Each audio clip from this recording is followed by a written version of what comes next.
Mari kita berdoa. 我们低头祷告。 Inilah kerinduan dan doa kami ya Tuhan, Engkau mempersatukan keluarga kami. 主啊，这就是我们的渴慕，求主你自己来使我们家庭合一。 Kalau Engkau dapati relasi kami rusak di dalam keluarga, kami mohon kasih-Mu merekatkan kembali relasi yang lenggang itu. 主啊，如果你发现主啊，在我们家庭有破裂的，求主你自己让我们重演。 Terima kasih ya Tuhan.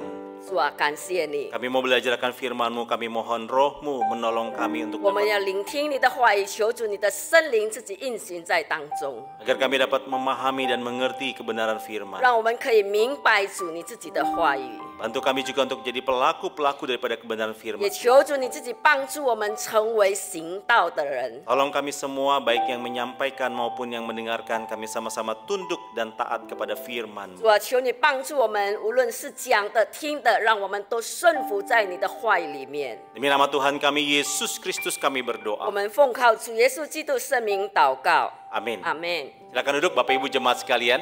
请坐。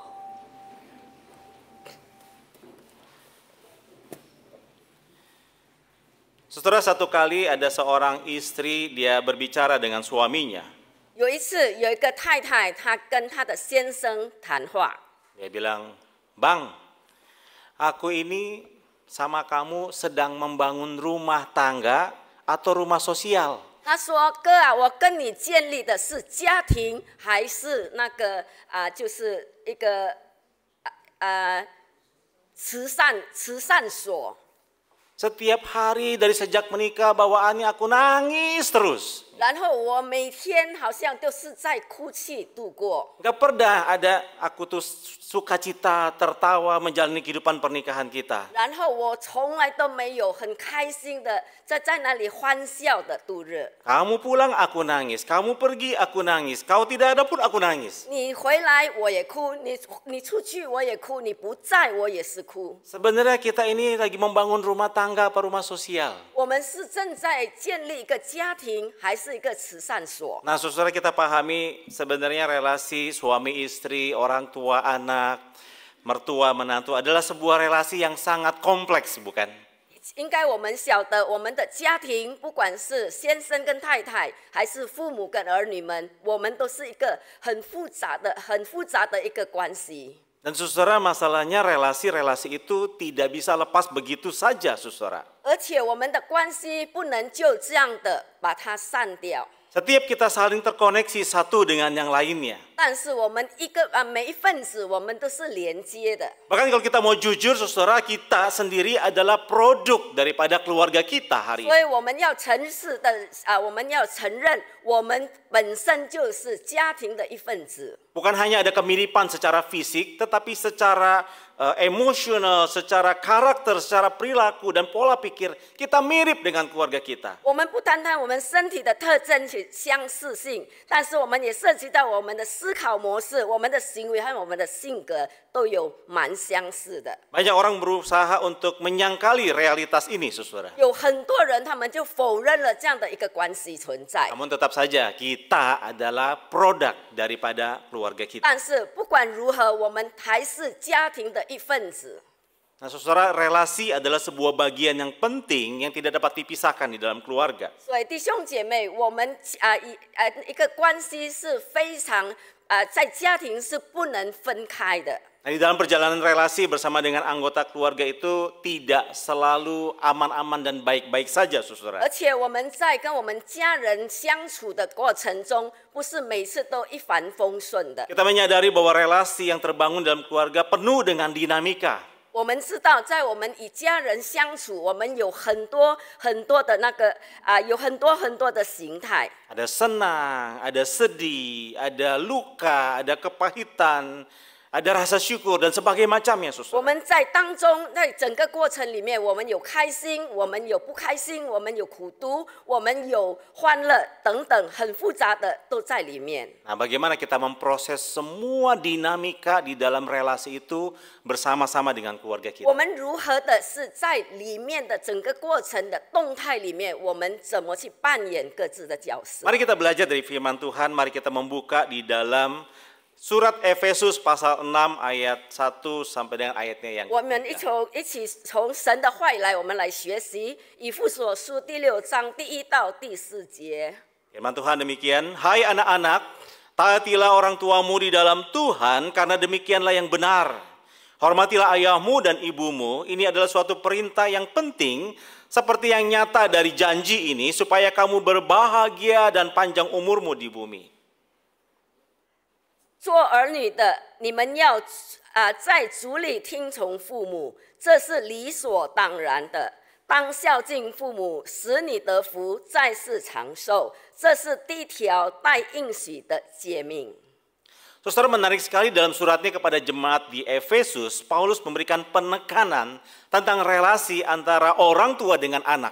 所以在这个以弗所，保罗他写信给以弗所的时候，有一个他谈到有关于父母跟儿女们的那一个关系。 Saudara, karena Paulus memandang bahwa kalau keluarga sehat, maka gereja pasti sehat. 因为保罗的看法，只要一个家庭是健康的，教会一定也健康。 Tetapi kalau keluarga tidak sehat, sudah pasti gereja tidak akan sehat. 如果一个家庭不健康，所以教会也不可能健全。 Oleh sebab itu, saudara, Paulus menuliskan bagaimana relasi antara orang tua dengan anak di dalam perjalanan kehidupan berkeluarga. 所以保罗写着，在一个家庭里面的那个生活，如何一个父母跟儿女们如何有一个连接的关系。 Di dalam ayat 1 kita melihat bagaimana Paulus menyampaikan pesannya kepada anak-anak. 所以在第1节我们看到保罗如何的把那个叮咛给予那些孩子们。 Kenapa harus anak-anak?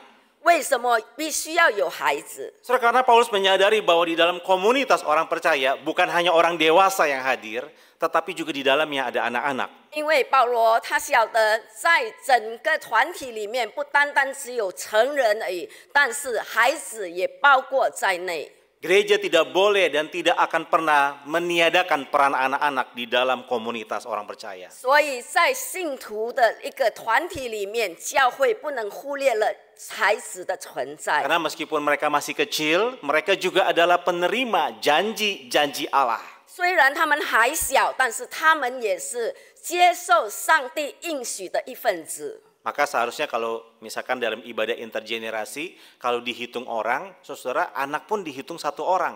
所以，如果我们有那个成人跟儿童合并的一个聚会，所以小朋友我们也算是一位。 Nggak bisa anak-anak dihitungnya setengah, saudara. 我们不能算小朋友是一半的。 Kalau dihitung setengah orang, setengahnya lagi apa? 所以，如果我们算他们是一半的，那所以在一半是什么东西呢？ Saudara, oleh sebab itu kemudian Paulus menyatakan bagian yang penting untuk anak-anak dengarkan. 所以在这里，保罗强调的，孩子们，你们必须要聆 Dan 听。 Paulus katakan, hai anak-anak, ini yang penting, taatilah orang tuamu. 所以保罗说：“孩子儿女们，你们要在主里听从父母。” Saudara, walaupun hari ini kita sudah dewasa, tapi kita juga adalah seorang anak, bukan? 弟兄姐妹，虽然今天我们已经成人了，但是我们还是小孩。 Tidak ada di antara kita yang lahir tanpa orang tua, saudara. 我们在座的没有一位是没有经过父母出生的。 Karena hanya keras sakti yang bisa lahir dari batu, manusia nggak bisa. 因为只有那些猴子才能够有可能从那个石头爆出来。 Maka perintah ini juga adalah ditujukan kepada setiap kita yang adalah juga seorang anak. 所以在这里也所告诉我们的就是，我们成为一个孩子。 Saudara Paulus berkata, taati orang tuamu di dalam Tuhan. 所以保罗说，做儿女的，你们要在主里顺从。 Saudara, dengan kita menghormati dan menaati orang tua kita, sejatinya kita sedang mengakui otoritas yang Tuhan berikan kepada orang tua kita. 我们听从父母，也在同时，我们已经承认了上帝把那个权威给予父母。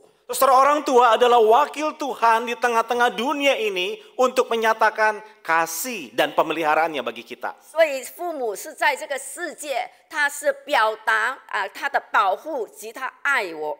Maka ketika seorang anak belajar menghormati orang tuanya, sejatinya dia sedang menghormati Tuhan yang memberikan orang tua di dalam 所以， kehidupan. 当一个孩子他在听从而且尊重他的父母的时候，其实他已经正在尊重上帝了。 Nah, saudara, penghormatan atau ketaatan seperti apa yang harus dilakukan oleh seorang anak kepada 所 orang 以， tuanya? 作为一个儿女的，我们要如何的来听从我们的父母，如何来尊重他们？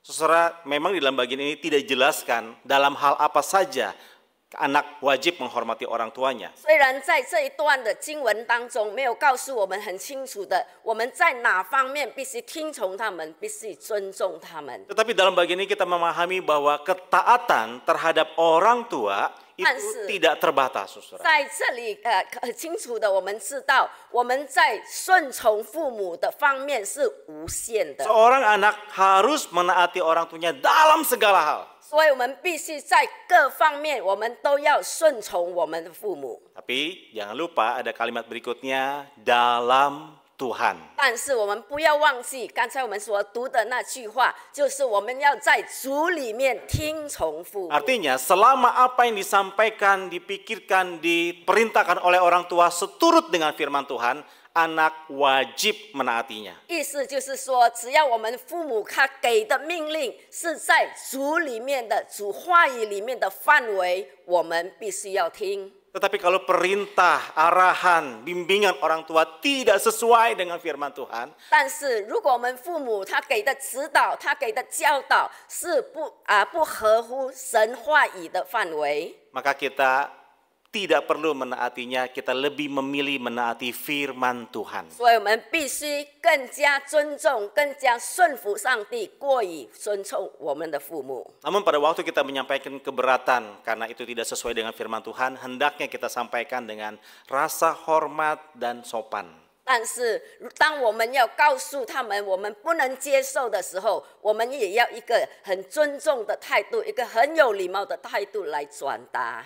Lalu apakah ketaatan terhadap orang tua itu hanya dilakukan oleh orang anak yang masih tinggal di dalam rumah? 所以在我们成为儿女，是否我们还跟我们父母住在一起的时候，我们才必须要顺从他们呢？ Tidak jarang ada orang tua yang berkata, selama kamu masih di rumah, kamu harus tunduk sama saya. 因为有些父母他们会这么说：只要你还住在我的家，我们同一屋，你必须要听我的。 Maka banyak anak-anak hari ini berpikir udah mendingan cepat-cepat keluar rumah, ngekos atau kerja di luar kota supaya tidak taat sama orang tua. 所以有很多做儿女的，他们在想：我希望快点长大，我可以到郊外去工作，我就不用住在家里的，我就不用顺从了。 Saudara, apakah ketaatan di sini artinya demikian? 弟兄姐妹，在这里的顺服的意思是不是这样？ Saudara, jawabannya tidak. 所以他的答案是不是的？ Sampai kapan anak harus taat kepada orang tuanya? 我们做儿女的，我们要顺服我们的父母到何时呢？ Selama relasi orang tua dengan anak itu berlaku. 只要我们与父母的关系还存在，我们就有那个责任要顺服他们。 Artinya, sekalipun kita sudah tidak tinggal serumah, kita sudah dewasa, 意思就是说，当我们已经离开家里，不跟他们住在一起了，我们已经长大了。 maka perintah untuk menaati orang tua tetap sama, saudara. 所以，对于我们要顺服、要听从父母这个命令，还是存在的。 Saudara, ketaatan anak kepada orang tua adalah ekspresi dari ketaatan kita kepada Tuhan. 所以，当一个儿女他听从父母，也是表示他有我们听从上帝。 Maka pada waktu anak-anak kemudian menghormati, menaati orang tuanya, sejatinya dia sedang mengekspresikan kasih dia kepada Tuhan yang 所以 tidak. 当我们听从父母的时候，我们也是表示我们对主的一种敬畏。 So, dalam perjalanan pelayanan saya banyak mengunjungi para orang tua yang lansia. 所以弟兄姐妹，在我的服事当中，我常常去到很多就是有年长的一个家庭。 Di dalam percakapan-percakapan yang dilakukan, saudara, banyak sekali kemudian keluar cerita-cerita yang mungkin tidak pernah diceritakan dan jarang didengar. 所以常常在谈话当中，我们听到很多的故事，也许就是在一般我们很少会听到的。 Para orang tua yang begitu bangga dulu mensekolahkan anaknya sampai keluar kota, keluar negeri, sekolah yang paling bagus. 有很多的长辈们，他们以前年轻的时候，把孩子们送到国外甚至到国外读书。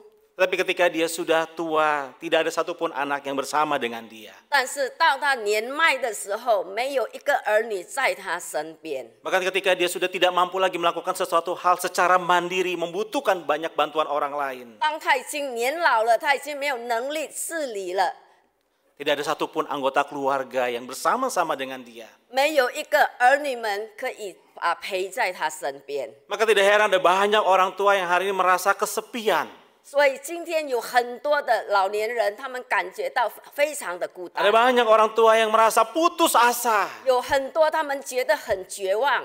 Ada orang tua yang merasa begitu amat sedih dan merasa hidupnya tidak lagi berguna. 有很多人，他们感觉到他们年老了，他们已经没有用了。 Saudara, kenapa semua ini jadi muncul begitu saja? 弟兄姐妹，为什么这样的画面它会产生呢？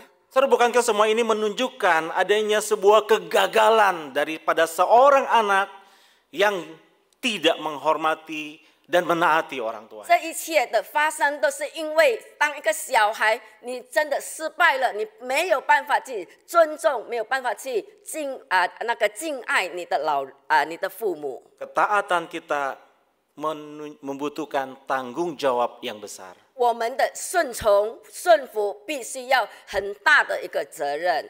Satu kali Paulus menulis surat kepada seorang hamba Tuhan muda yang bernama Timotius. 有一次，保罗写信给一个年轻人提摩太。 Di dalam pelayanan penggembalaannya, kemudian Timotius mendapati ada orang-orang yang membutuhkan bantuan-bantuan sosial. 所以在他的服事当中，提摩太发现有一些人需要一些社会的一些帮助。 Maka sebagai seorang hamba Tuhan senior, kemudian Paulus mengingatkan kepada Timotius. 所以保罗成为他的那个长者，他给予那个提摩太写信给他。 Jikalau seorang janda mempunyai anak atau cucu, hendaknya mereka itu pertama-tama belajar berbakti kepada kaum keluarganya sendiri dan membalas budi orang tua dan nenek mereka, karena itulah yang berkenan kepada Allah. 如果有一个寡妇她必须要首先教导她的孩子有关于行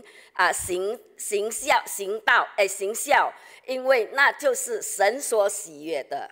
Saudara, Paulus mengajak Timotius untuk menyadarkan jemaat-jemaat yang dilayaninya. 因为保罗再一次的提醒提摩太，让他要提醒所有的会友们， Bahwa menaati dan menghormati orang tua bukan hanya pada saat mereka masih kuat. 所以当我们要孝敬父母，并不是当他们还健壮的时候， Tapi bahkan ketika mereka sudah lemah, sudah renta. 但是当他们已经年迈了，已经无力了， Seorang anak wajib menaati, menghormati, dan merawat orang tuanya sampai Tuhan memanggil mereka kembali. 我们有那个责任，就是去照顾他们，去保护他们，去爱护他们，直到上帝把他们召唤。 Saudara, hari ini ada banyak sekali panti jompo. 今天我们看到有很多的老人院。 Saudara, panti jompo bukanlah sebuah jalan keluar untuk kita anak-anak melepaskan dan meninggalkan tanggung jawab sebagai seorang anak. 所以弟兄姐妹，那个老人院，我不是一个出路，对我们儿女们的一个出路。 Saudara, saya tahu tidak mudah merawat orang tua dalam kondisi yang sudah renta. 虽然我们知道，我们要去照顾一个已经年迈的父母是不容易的。 Tapi mari kita melihat kepada firman Tuhan ini adalah perintah untuk saudara dan saya. 但是我们回过头来看神的话语，这是神给我们的命令。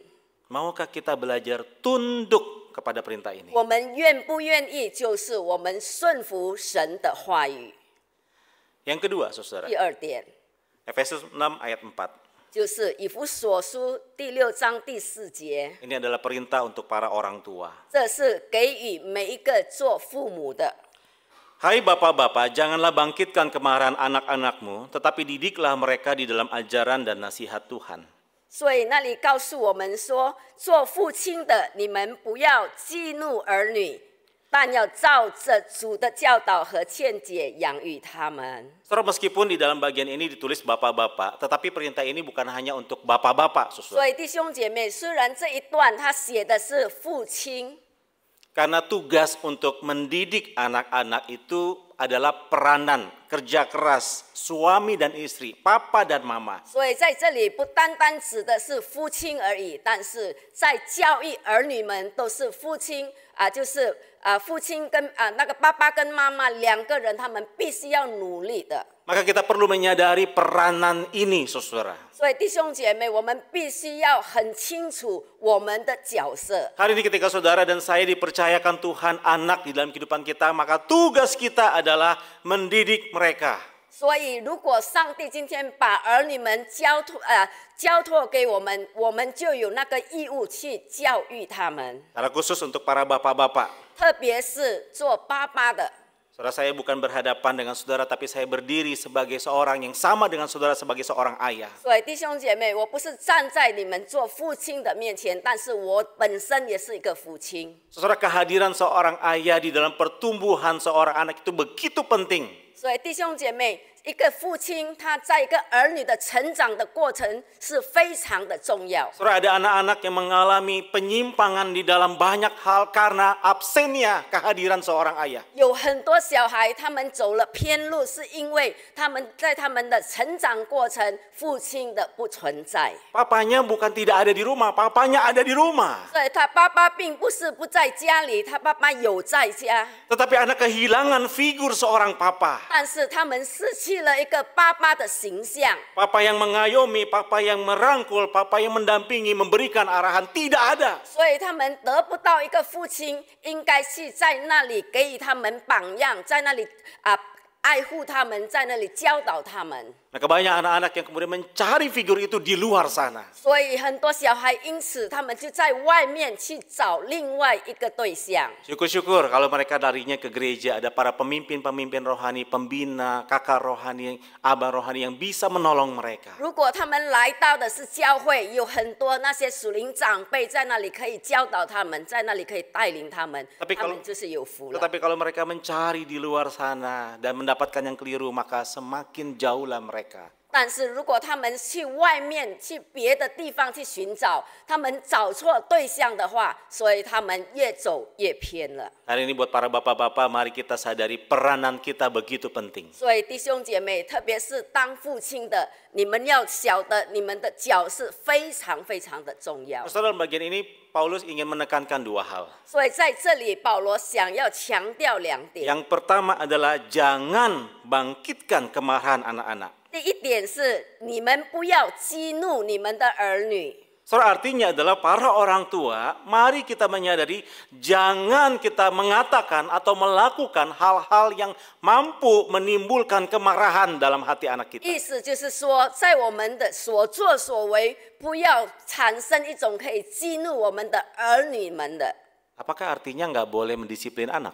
那这样的话，难道我们不可以教导他们很规律吗？ Saudara, bukan itu maksudnya. 那意思并不是这样。 Saudara, Paulus sedang mengatakan saudara bahwa disiplin itu penting. 在这里保罗要强调的是，我们要规律的生活是非常的重要。 Karena disiplin akan menolong anak-anak kita untuk menghadapi masa yang sulit di masa depan. 因为如果我们只要有一个规律的生活，才能帮助我们的小孩来面对他们的未来。 Tetapi jangan sampai orang tua menyalahgunakan wewenangnya sebagai orang tua dengan melakukan banyak hal yang menyakiti hati anak. 但是我们成为父母的，我们不要滥用我们的职权，使得我们去做出一些伤害我们孩子的事。 Kita memberikan tuntutan-tuntutan yang tidak masuk di akal. 我们要求那一些是不合理的、不合逻辑的。 Kita marah kalau anak kita nilainya ada yang sedikit kurang. 只要我们的小孩他们的分数有一点偏低的话，我们就生气。 Padahal waktu sekolah aja kita nggak pernah ranking 1. 其实以前我们读书的时候，也许我们也没有很认真。 Kita pengen anak kita mampu melakukan A, B, C, dan D sampai Z.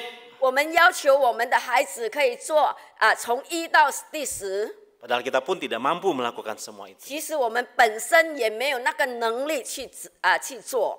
Jangan sampai kemudian kita bersikap tidak adil, pilih kasih. 我们不要有一个行为偏爱，就是爱这个比爱那个更多。 Ada anak kesayangan, anak emas di dalam hati kita, yang lain bukan. 我们不要有一些孩子是我们心目中的宝贝，其他的不是。 Saudara, jangan sampai kita membedakan anak-anak berdasarkan karakter fisik mereka atau pertumbuh kembangan mereka. 所以我们不要把他们有偏待，因为他们的个体或者是他们的那个个性等等。 Jangan sampai kita juga kemudian mempermalukan anak kita, bukan hanya di depan keluarga, tapi di depan khalayak ramai. 我们也不要就是在我们的家庭聚会当中，或者是在他的朋友面前使他丢脸。 Maka Paulus berkata, jangan bangkitkan kemarahan. 所以在这里保罗强调，你们不要使你们的儿女们激怒。 Meskipun mereka masih kecil, mereka adalah manusia. 虽然他们还是小孩，但是他们也是人。 Maka perlakukanlah mereka sebagaimana kita ingin diperlakukan. 所以我们要待他们如同我们想人如何的待我们。 Yang kedua, saudara, 第二点， Paulus berkata, didik mereka di dalam ajaran dan nasihat Tuhan. 第二点，保罗说，你们要在主里面来教育他们。 Nah, saudara, kata didik ini kata yang sama Paulus pakai di dalam pasal 5 ayat 29 tentang suami yang mengasihi istrinya. 所以在这里的养育他们，跟在第5章29节那里，就是夫妻丈夫如何对待妻子，是同样的一个字眼。 Paulus berkata, hai suami, kasihilah istrimu seperti engkau mengasihi dirimu sendiri. 保罗在那里说：“你当丈夫的，你要爱你的妻子，如同你爱你自己一样。 Ketika engkau mengasihi dirimu, engkau merawatnya, bukan? 当你爱你的身子，你岂不是会保护它？ Kata merawat sama dengan kata mendidik. 所以在那里的保护跟在那里养育两个的意思字眼是一样的。 Jadi dalam bagian ini kita sadari bahwa mendidik itu 所以在这里的教育 bukan sedang mengarahkan apa yang kita inginkan buat anak kita.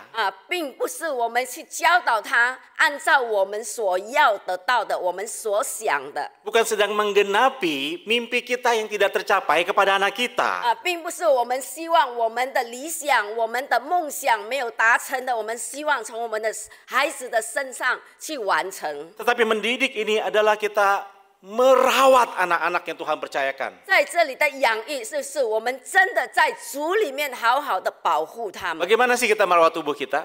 所以我们如何的来就是来照顾我们的身子。 Kita mandi dengan bersih, 所以我们每天洗澡弄得干干净净， memberikan pelembab pada kulit, 然后我们擦乳液让它可以滋润。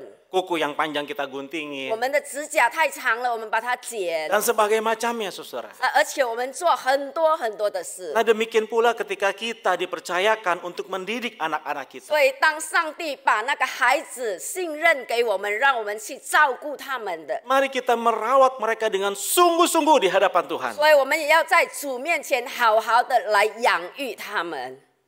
Saudara, pemazmur pernah menuliskan demikian. 所以弟兄姐妹，在诗篇作者他曾经这么写： Seperti anak-anak panah di dalam tabung, demikianlah anak-anak pada masa mudanya. 所以那些小孩，他就好像我们那个射箭里面的那些他的箭。 Ketika seorang pahlawan mengambil anak panah itu dan menaruh di busur dan melesatkannya, maka anak panah itu akan melesat kepada sasaran yang diinginkan. 一个要射箭的话，他一定会对准他那个所要射的那个对象，而且他把它拉出来，然后把它射。 Saudara, ada banyak orang keliru menafsirkan dan melihat ayat ini, saudara. 有很多人对于这一章节有一点误解。 Banyak orang berpikir bahwa orang tua adalah pahlawan itu yang memegang anak panah, mengarahkan sesuai dengan yang dia inginkan. 所以有很多人认为当父母的他们就好像那个英雄，他们正在要射箭，他们就是有权利拿着那个箭头。 Saudara, saya mau katakan, orang tua bukanlah pahlawan itu.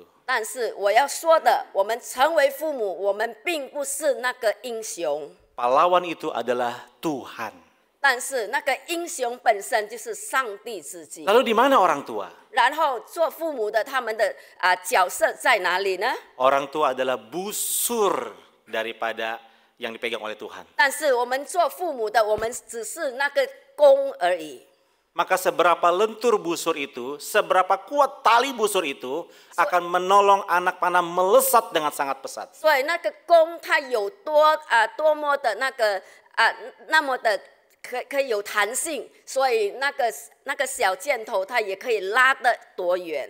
Saudara, jangan bermimpi engkau menginginkan anak-anakmu di masa depan menjadi orang-orang yang gilang gemilang kalau engkau tidak pernah melakukan upaya yang sangat keras untuk menolong, memimpin, memelihara anak-anak. 所以你不要期待你的孩子可以成为有多成功的一个人，但是如果你自己在你的责任上，你从来没有尽好你的责任。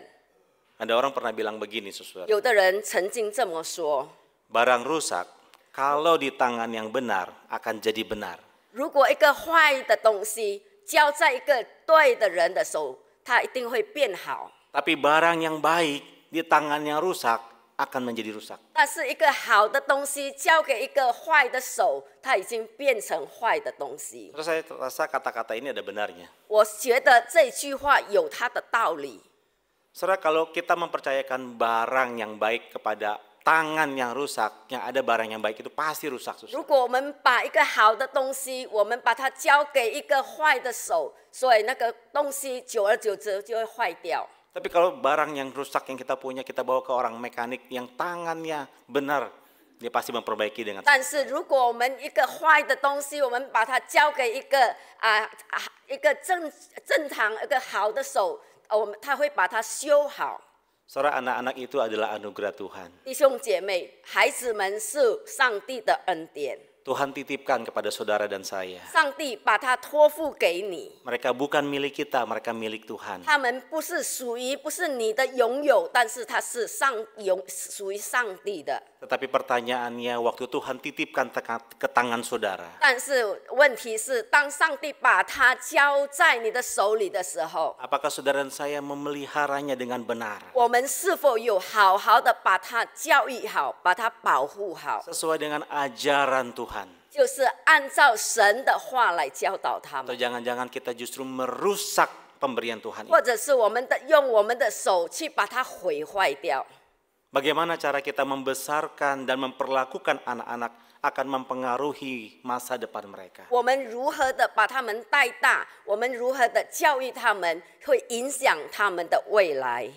Saudara, kita sudah mendengarkan firman Tuhan ini. 弟兄姐妹，今天我们已经听了神的话语， Maukah kita menjadi pelaku-pelaku daripada firman 我 Tuhan? 们愿意成为一个行道的人吗？ Saudara, saya tahu perjalanan bersama dengan keluarga itu tidak mudah. 我知道我们跟家人过日子是并不容易的， Maka ada langkah praktis yang ingin saya bagikan supaya waktu kita pulang kita bisa menerapkannya dalam kehidupan kita. 所以在今天我们把这个主题带给大家，希望当我们回到家中的时候，我们好好把它执行。 Saudara, mari kita sadari bahwa tidak ada yang kebetulan dalam hidup kita. 我们要晓得，在我们人生当中没有偶然的事情。 Mungkin ada orang pernah berkata, kebetulan lagi makan ketemu si A. 所以有的人说，那么巧合的，当我在吃东西的时候遇到谁， Dan banyak kebetulan-kebetulan yang lainnya. 还有很多巧合再巧合的事。 Yang sebenarnya kita pahami kebetulan itu artinya nggak sengaja. 那巧合意思就意味就是说无意的、不小心的。 Nah, saudara, kalau banyak sekali ketidaksengajaan dalam hidup kita, maka kita akan frustasi. 弟兄姐妹，如果在我们人生当中那么多巧合，所以到最后我们会很失望的。 Saya mah nikah sama kamu kebetulan, 我跟你结婚是因为巧合， ya kan?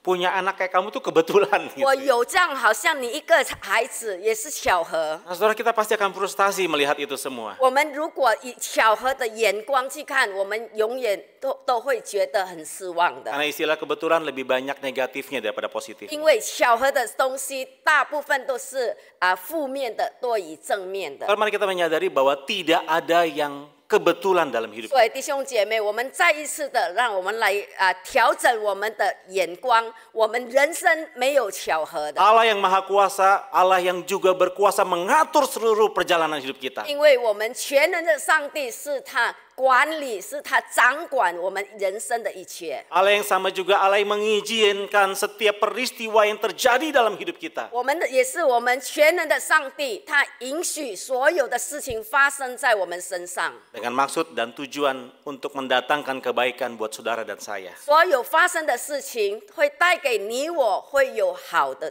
方面。 Termasuk saudara ketika kita ditempatkan di dalam keluarga hari ini. 包括我们今天有在这个家庭的存在， Itu bukan sebuah kebetulan. 那也并不是一个巧合。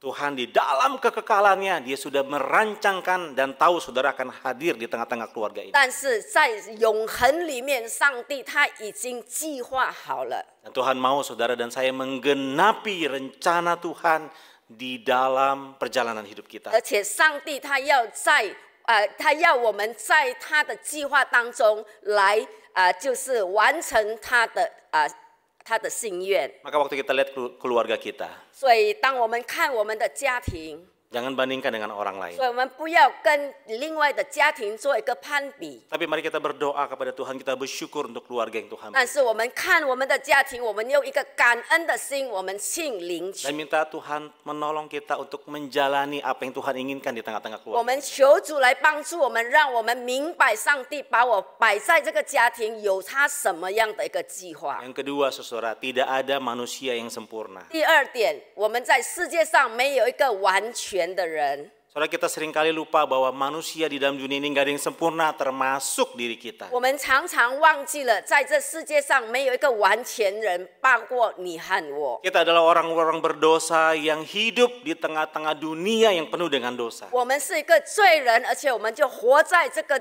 充满罪恶的世界里。 Dan hanya karena anugerah Allah sajalah kita kemudian dibenarkan, diampuni dosa-dosa kita. 唯有因为靠着神的恩典，我们才得着所有罪的赦免。 Tuhan menolong dan mengubah hidup kita. 上帝他可以改变我们，他可以帮助我们。 Nah, saudara, dengan kesadaran ini, maka waktu kita berelasi dengan anggota keluarga kita, 所以，如果我们有了这样一个认知，当我们跟我们的家人相处的时候， maka kita menyadari mereka pun adalah orang-orang yang tidak sempurna. 所以我们必须也要要承认说，他们也是一个不完全的人。 Karena sama-sama tidak sempurna, maka ketika berelasi kadang memunculkan gesekan demi gesekan. 因为他们也不完美，我们也不完全，所以当我们在相处的时候，难免会有一些摩擦。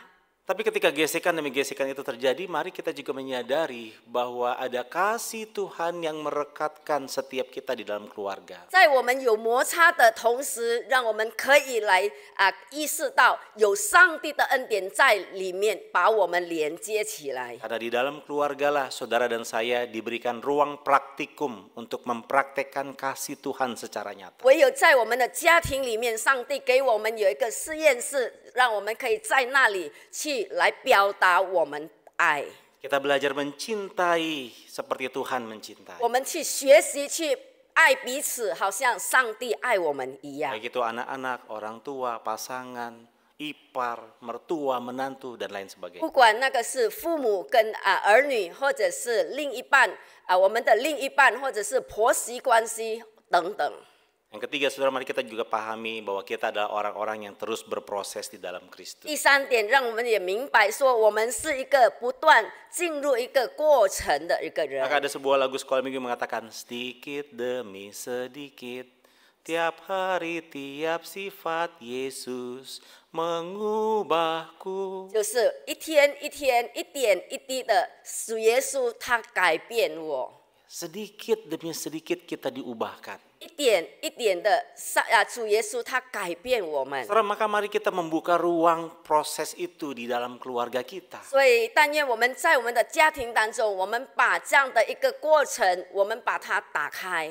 Sama seperti orang tua yang melihat anaknya bertumbuh sedikit demi sedikit dari bayi sampai beranjak dewasa. 就好像一个父母看他的小孩从婴孩慢慢一点一滴的长大。 Maka demikian setiap kita di dalam menjalani relasi kita bersama dengan anggota keluarga kita. 所以在我们每天跟我们家人相处的同时， Mari kita membuka peluang kesempatan yang besar kepada anggota keluarga kita untuk mengalami perubahan meskipun itu terlihat sangat sedikit. 我们给予我们的家人每一份子，让我们有这个机会，有所改变的机会。虽然那个改变也许很小。 Bukankah Tuhan memberikan kesempatan yang sangat luas buat kita semua untuk mengalami perubahan proses sedikit demi sedikit, 岂 bukan? 不是上帝也同样的，每天他都给予你我有一个空间，让我们可以有改变。 Pada waktu kita gagal, kita mengakui kegagalan kita, Tuhan tidak membuang kita. 当我们承认我们失败的时候，上帝他没有把我们丢弃， Dengan kasih-Nya Dia memberikan kesempatan buat kita untuk berubah. 但是他用他的爱，他怜悯我们，他接纳我们，他给予我们机会来改变。 Kiranya Tuhan menolong kita. 但愿神来帮助我们。 Mari kita berdoa. 我们低头祷告。 Kami sudah mendengarkan firman-Mu ya Tuhan. 主啊，我们已经聆听你的话语， Tolong kami untuk dapat menjadi pelaku-pelaku daripada kebenaran firman. 求你帮助我们，让我们可以成为一个行道的人。 Secara khusus di dalam menjalani kehidupan bersama dengan anggota keluarga. 主啊，特别是我们与我们的家人相处的时候， Mampukan kami untuk dapat terus mengasihi mereka seperti Engkau mengasihi. 主啊，就帮助我们，给我们能力，让我们可以爱他们，如同你爱我们一样。 Demi nama Tuhan Yesus kami berdoa. 奉耶稣名祷告， Amin. 阿门。